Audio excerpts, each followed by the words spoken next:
For a lot of business owners, the goal is more support, more help, more capacity, more time back. But what we don't talk about enough is what happens when you finally get it. Because letting go isn't just operational, it's emotional.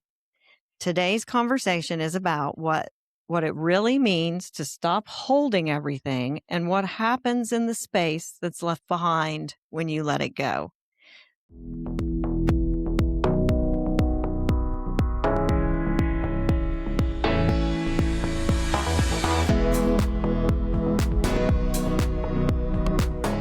Welcome to Deals with Heels. I'm Deborah, your host. Today's guest is Renee Hastings. Renee is the president and CEO of Executive Help Now, a virtual assistant agency supporting founders, executives, and business owners with back office operations, podcast production, and business consulting. With decades of entrepreneurial experience, she's spent her career helping leaders create more capacity and operate in their zone of genius. Renee, welcome. Welcome to the show. Thank you. Thank you so much for having me, Deborah. It's quite an honor.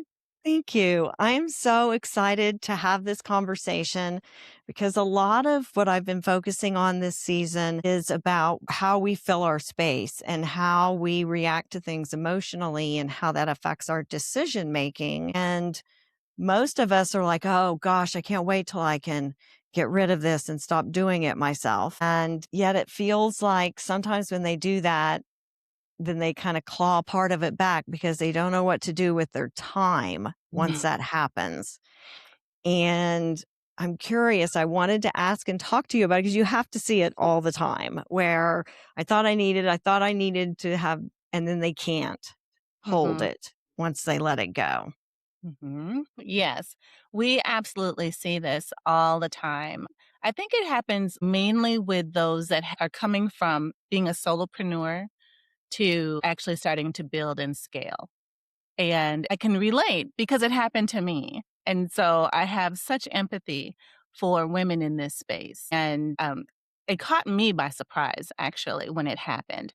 And I'm sure it catches them by surprise as well. They're like, I've got all this stuff to do. I've got so much I can delegate. Let me just go off and start handing things off.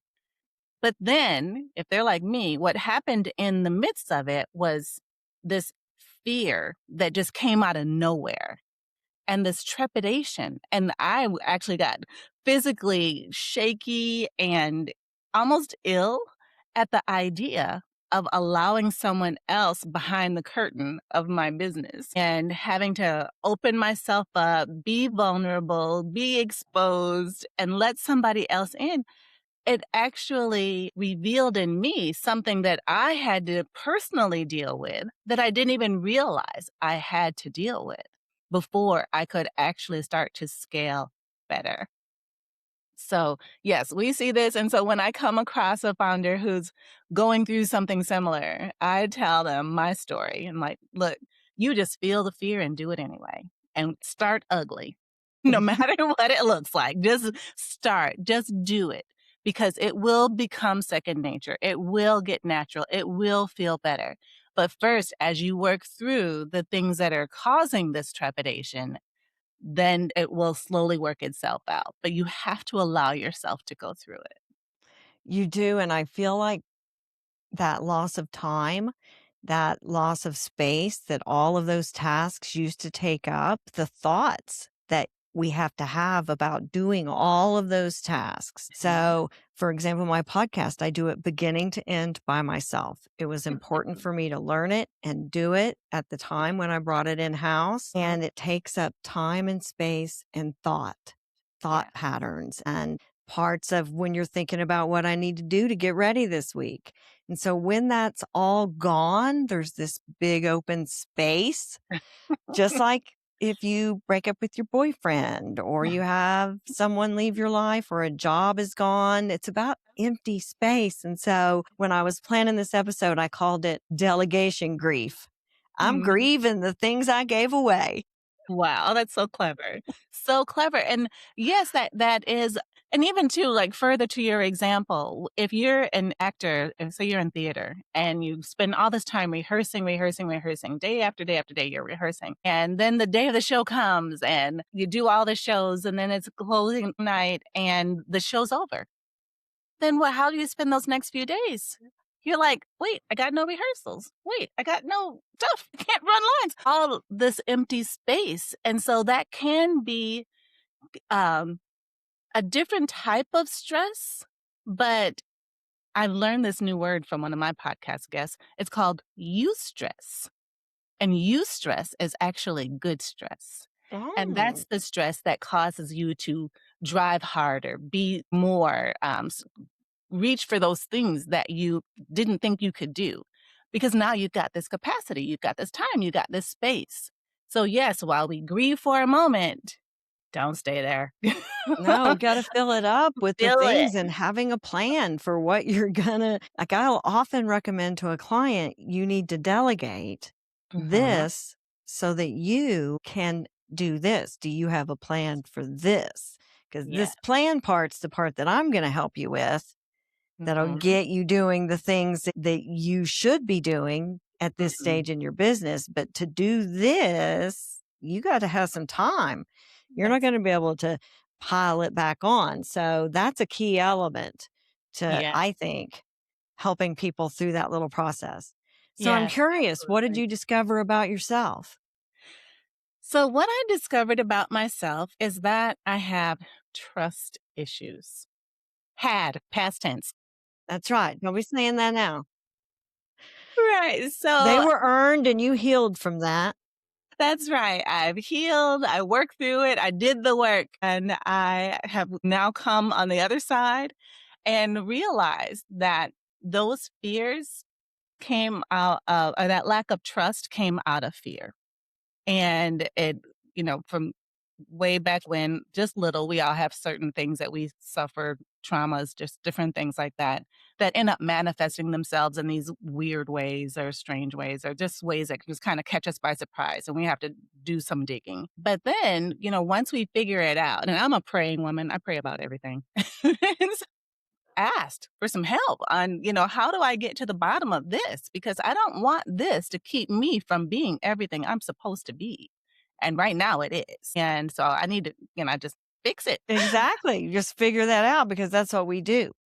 That's what we Yes. do. Yes, absolutely. I want to dive into the topic of the weight of holding everything. So, you Mm. spent all this time helping leaders and business owners. What have you seen it cost them when they held on to everything by themselves? Yes. So, again, in my situation, so a little bit about me. I came out of corporate America. And while I was still in corporate America, I started this business. So I was hanging on to not only a full time day job, but then also I'm a wife and mom, and I have all those responsibilities. And then I was running this business on the nights and weekends. And the way I was raised was with a very strong work ethic and everything we did had to represent excellence. And the reason why it had to represent excellence was because we were the only Black family in an all white Amish community in Wisconsin. So Goodness. everyone knew us. Mhm. Everything we did was a reflection of the family. And so when I started working full time and running this business, it turned into a full time job as well. And I was burning the candle at both ends, and my quality of work started to suffer. So that's not sustainable. Mm, My grandma used to say that to me.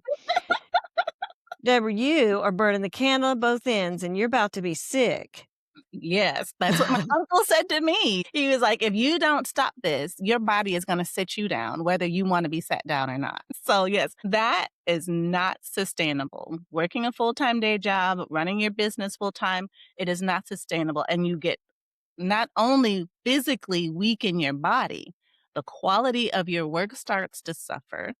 Your mental state, you just get too overwhelmed and filled to capacity, and you don't have capacity for anything else or anyone else. And if you're married or a mom, they need you as well. And so one of the things that does suffer is relationships. the quality of your work in both areas. So definitely do what it takes to keep that from being your story. And the emotional, I mean, your emotions become so volatile because you're not able to stand in either place fully and Right. really maintain that emotional. You're hopping from there to there. You didn't process any of the things. That just is such a big cause of burnout and feeling resentful of people around you. Mhm. That so you know you're really pushing that line when you hit that resentment level Yes, of absolutely. I'm resenting everything I'm doing and you end up making really poor decisions. You are going through such an emotional challenge. It's hard to get set back up right again. It tends to spiral unless you do something to keep it from spiraling.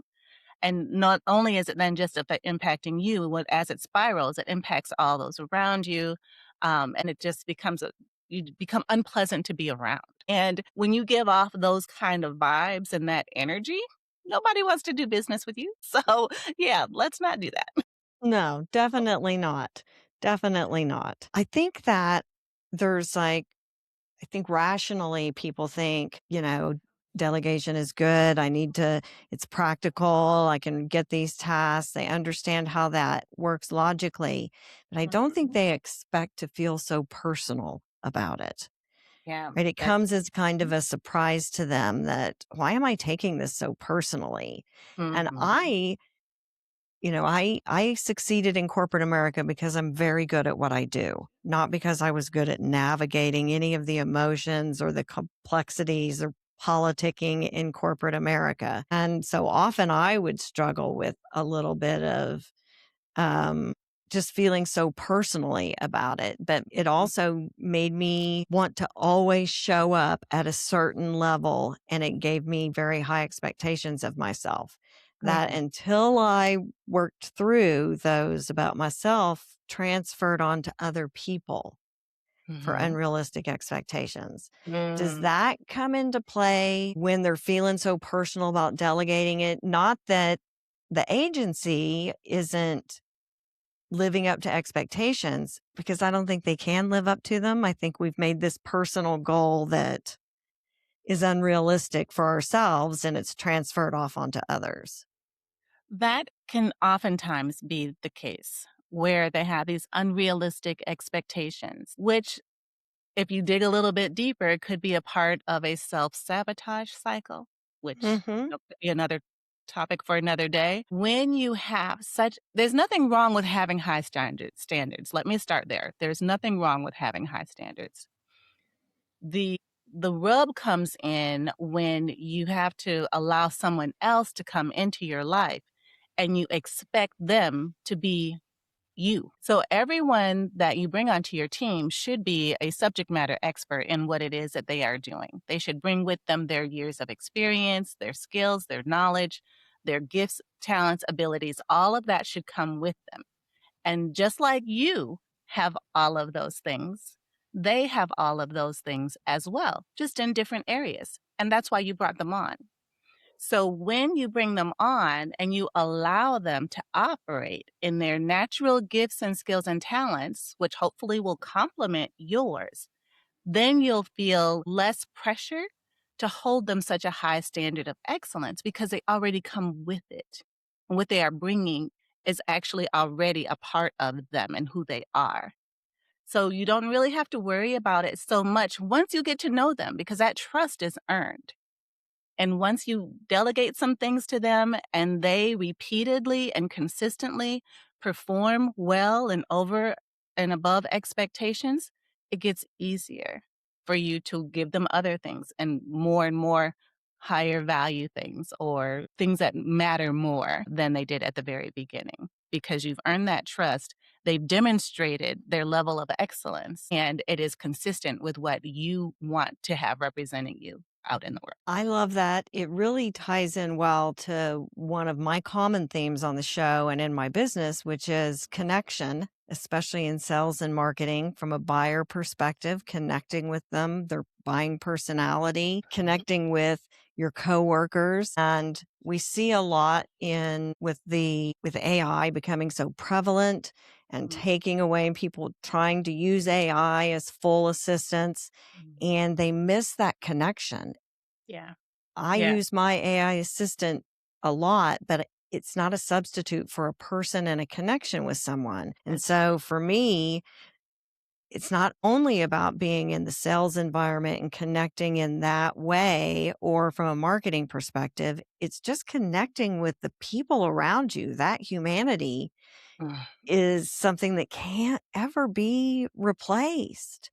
So, Yeah. what kind of challenges do people face when they're looking at AI and they're looking at human agencies and VAs? And let's talk about that and how that connection and humanity is crucial, really, to the success of your business. Yes, absolutely. We are all for AI. Don't get me wrong. AI can do some fantastic things, but it does not replace that warm, fuzzy feeling that people get when they speak to you personally, when they hear your voice, when they hear you say those things that they need to hear right at that moment. There are some AI agents that are getting really great at mimicking, they call them twins. If you get an AI twin and they sound like you and they look like you, some of them are very convincing, but it still doesn't get everything 100% right all the time. It doesn't always remember those things in those personal conversations that you've had with your potential new client that let your client know you really heard them and that you're thinking about them and that they matter to you. So when you combine AI with an AI proficient assistant who's a human, then those two things can marry together and create a really great experience for your clients and your potential new clients. Amen to that. And for your business, right? Yes. If you've got someone can manage all of those together and they're going to be really efficient because they're using AI, then that is all the stops. That's perfect. And it's so important to have those human connections. As we're talking about, well, relationships are so important in business. And as you are networking, I mean, your job as the owner is to continue to promote your business, close deals, find new clients, that sort of thing. Well, all of that, there's a system to all of that. And there's a process and all of the things that have to be followed up from all the different networking events that you go to and all the different people you meet and all the details you learn about everybody. You can't keep all of it in your head, especially if you're networking every day or every other day or several times a week. It's a lot of information. So we need AI on some level or some platform, technology to help us keep track of all of these important relationships because these are the things that are going to endear us to people so that they will do business with us because they know, like, and trust us. Yes, I remembered what I was going to ask and talk about. And that was something that an AI can never do. And that is be truly curious. Mm. Right? Mhm. If we Mhm. look at things through curiosity, through that lens of curiosity, then we're always seeking for more information. We can connect with others. AI is going to ask the questions that you've programmed and prompted it to ask if it's sitting in for you. So, yeah, Mhm. I had an agent, a receptionist. I had a guest, gosh, over a year ago, and she was an AI. It was really getting into the AI agents and the receptionists. Uh-huh. And she was quite good at building their knowledge base so that they had empathy. And I spoke to one and it was a funeral home and Mm. you couldn't tell it was an agent. Wow. Now, if you got in enough, you can always find out. But I was really impressed with its ability to handle that precursor call and Mm. still have that connection in there, but it's still a substitute for a real person. Right. Well, it's still not a substitute for a real person. Well, it's a temporary Yeah. substitute. It's a stand in. It's not there permanently. It's there because it's intake or Right. it's entry level. It's not there to stand in for who you are because that intuitiveness, that Mhm. asking the questions. I know Yeah. when I work with my AI assistant, she forgets and gets lazy. I'm like, Mhm. how can this AI be lazy? I've Right. gotta remind it every time of the boundary of, "This is the rubric that we use for this. I don't Yeah. know what that was that you just gave me." Right? Exactly. Right, exactly. I mean, because it is still technology. It's still just a computer, and it will even come back and say, "Oh, yeah, you're right." But when we think about that, I'm like, "Wait, how come I had to come and correct you? What if I had lost my memory and I'm depending on you to keep all this Exactly, stuff but straight?" if you didn't tell them to remember it, they don't remember it. It could be in the exact same thread, and it doesn't remember if you didn't tell it to it doesn't exist without your help. Right, exactly, and that's the point I think that you're making is that you need a human, and then going back to the funeral home example, the computer can do all the intake and answer the phone and do all that sort of thing, but can it give you a hug when it sees you're grieving? No, No. it absolutely cannot, but that hug you give to somebody and you make somebody feel good, are they gonna tell their friend about how great you made them feel in this terrible time? Yes, they will, because that human was there to provide that human real comfort from a touch. Yes. Do you think that delegation is kind of an identity disruption for someone when they've been doing something themselves for so long, it's part of who they are? I believe that AI could be an identity disruptor. Or even just a VA, just delegating anything is kind Mhm. of that identity disruption. They feel like I've lost who I am because I'm not hustling Mhm. and working 2 jobs like Renee was, 5 jobs or right, all of the things. Right. Well, because they placed, I think, too much value or too much importance on that thing being their identity. And if they don't do all of these things, if they're not like this hamster on a wheel doing all the things, then they're not good enough or they're not this person that they had made themselves up to be. Like they're up on this pedestal and they've somehow gotten knocked off a pedestal because they're no longer doing those things. But in actuality, they're truly looking at it the wrong way if that is where they are. And I pray that they get healed of that thinking because that's a mental state, a thought process, a way of thinking that is not healthy for you as a founder of a business and as a boss of other people eventually, hopefully, that is doing very well. And so what that means is if you're no longer, say you're in the business of making widgets, but you also have to do the payroll, you have to do the HR, you have to do the social media marketing and posting, you have to do the podcast, you have to do all of the, PR things. You're wearing all of these hats yourself. When you free yourself up to delegate those things to subject matter experts in those areas, you now have so much time on your hands to focus on those things that only you can do and focus on those relationships that only you can develop. So you basically buy yourself some more time with those special people. And that's when you look at it that way, then you shouldn't be able to delegate quick enough because you want more time with those awesome people who will eventually, hopefully, become your new clients. Yes, and, when you're scaling your business, whether you're going from a solopreneur to bigger and getting assistance to help be more, or you're just expanding even further and you're hiring your next step as your executive assistant, which is not the first position you typically hire when you're out. So that could be something that came later. You're really having a nervous system kind of shift into a different mode. You're putting on a hat, you're getting rid of those other hats and putting that in, and managing that shift is really important, and making sure you understand and have a plan for it. And then I Right. think you can really smooth and get through all of those decisions in a smoother way. Right. Well, and Deborah, I too would invite people to consider making an executive assistant one of their first hires because as they are looking at all these other areas of their business, it all needs to be coordinated. It all needs to be managed. You don't have to be the one to coordinate or manage. Your assistant can be the one to do all of that. So I would definitely make your assistant top one or two hires that you make as you're scaling. Right. What do you think about so there's a thing about receiving support versus earning rest, right? Maybe you Mm. don't need to fill any of that up. You needed to back off and not do some of that stuff, not add more tasks in when you did it, right? So there's a part about Mm.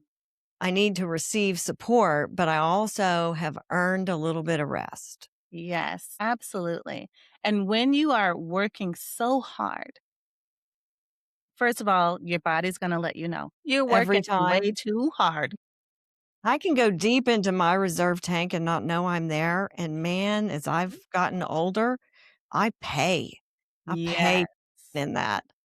I Yes. only want to go in that in emergencies. I want to Mhm. have it all regulated.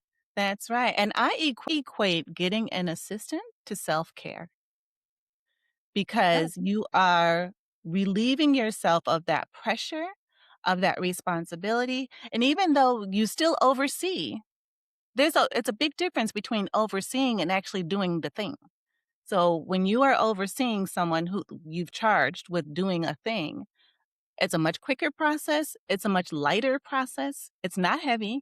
You're just checking, double checking, providing some feedback here and there as needed, which still leaves you free, leaves you lighter, able to handle more because your cup is not so full. And it might actually enable you to see into the future and create some vision for yourself of what you want to have happen now that you've got the space to think about it because you're And delegating more. yes, and my audience knows how big I am on creating like space where you do nothing, where you eliminate all of the input, all the responsibilities, because it's only then that you can really hear your inner self and your inner voice. And I'm an avid meditator and I have been for about 15 years. And Mm. I will tell you that when I take a break and I haven't been doing my daily routine, when I sit quietly, it is just racing through my brain. And it's Mhm. because none of that shit's been able to be heard up till now because it's been shoved down with input from all Yeah, sources.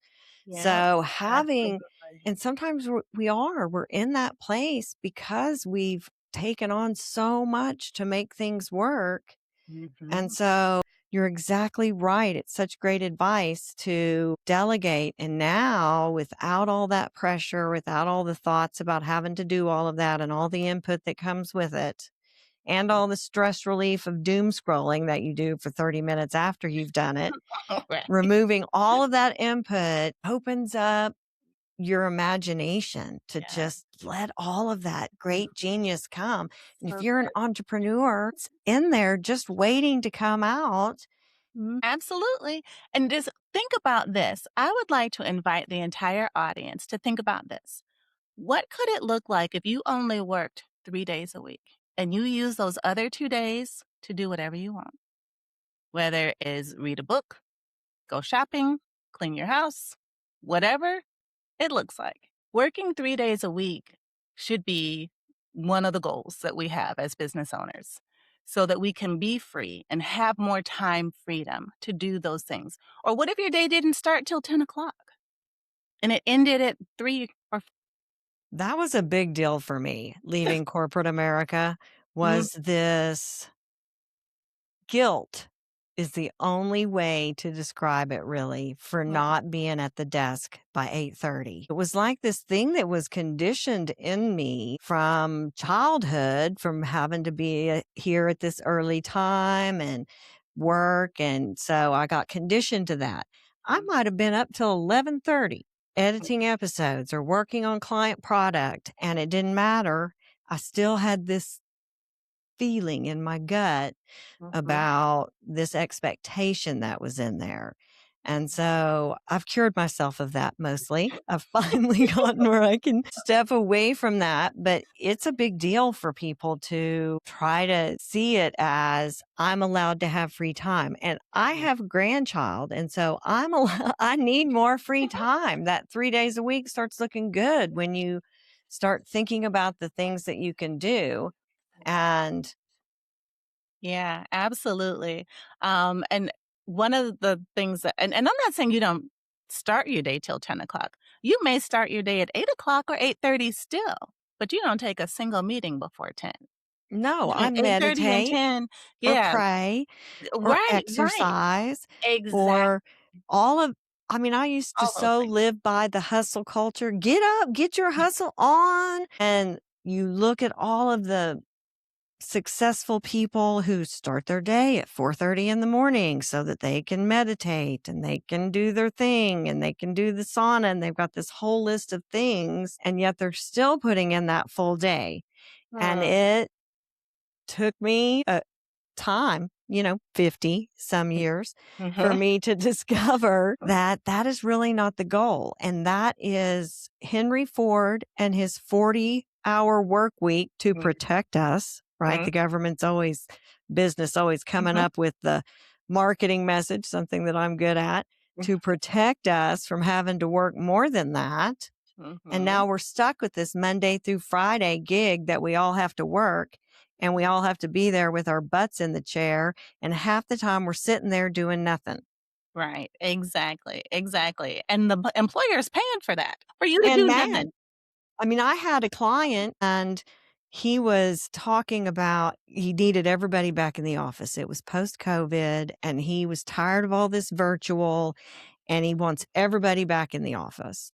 Mm, And, I said, I'm empathetic in marketing, brainstorming and having the team together is really important. It's part of community. And I understand that that's important. Gotta be things that's less important for, or at least there could be a hybrid. And he was so resistant and defensive, mm, emotional about the whole thing. And so I'm really good at talking to them until they're standing in that corner and they have to tell me the truth because there's nowhere to go.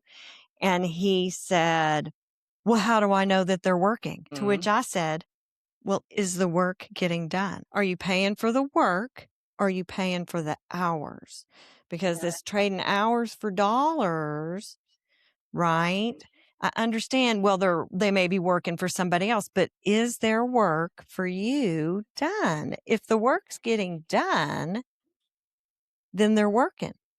that's right, that's right. You know what it really was, Deborah? He was lonely. He was lonely. He was He lonely. misses all that camaraderie and being the boss and honestly, it was the, commercial real estate crisis that was about to happen because all these offices were empty and people were canceling their leases and the bankers that hold all of the loans for that building that were based on a specific occupancy rate that now the building isn't getting, and so they can't pay Mhm. that bill. And Yeah. so a huge portion of the push to get us all to come back into the office was to avoid another financial crisis so Mhm. that businesses saw the value of having their space again and they weren't stuck with all of these empty offices. So once again, we are sacrificing for big corporate America. Right. Well, how well did that work out? I think there's still Well, a crisis. it is. It And we're in is. 2026. It is a control. So entrepreneurism is fantastic. And yet there's always little hurdles that we have to get through. And delegation is definitely one of them that is a necessary step early on.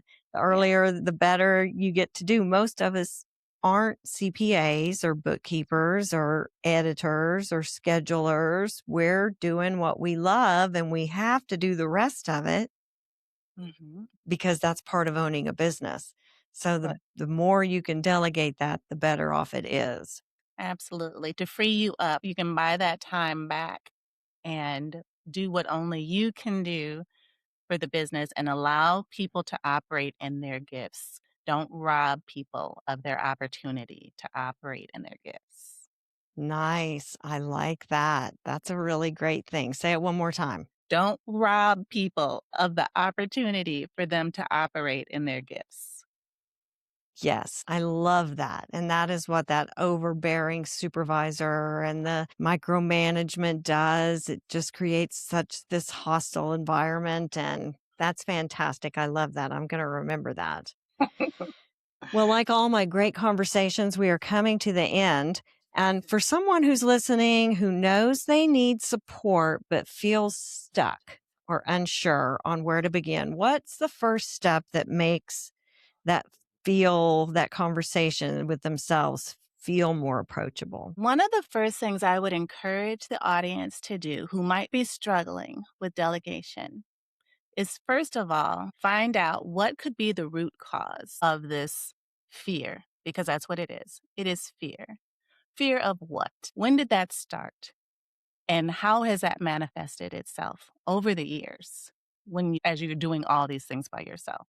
So when you recognize and understand, first of all, that there is an issue and you deal with the issue, then you can slowly say, or if you're a praying woman like me, you can just ask for help to make the first move, whether it's a phone call, doing some research into what would be the best fit for you.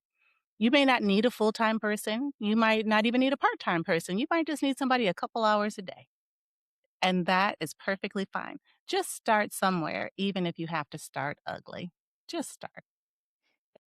Oh, thanks.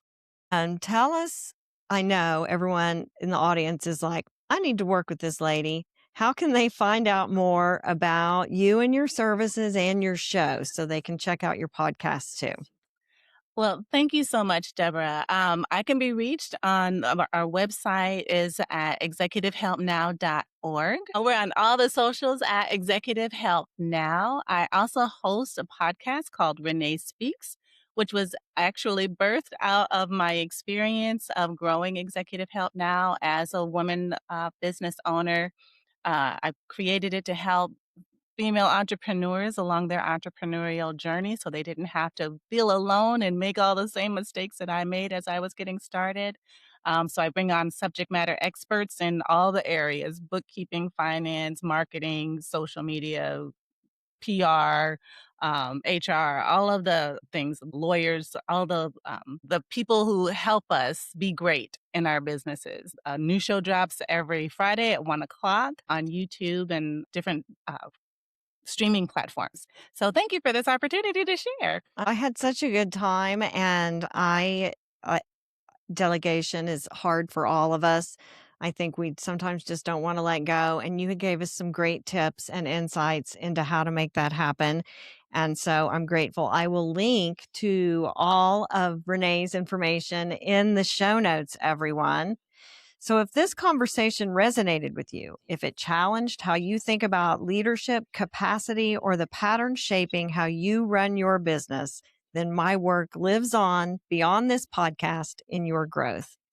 I help business owners understand the human side of how they sell, lead, and make decisions, because when you understand what's happening underneath the behavior, everything changes.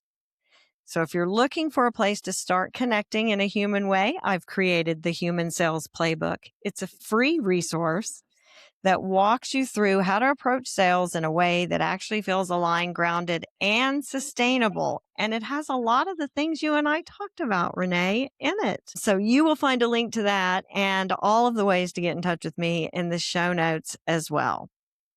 Until next time, everyone, stand strong in your power, especially when it gets uncomfortable. See you Mhm. next week. Bye.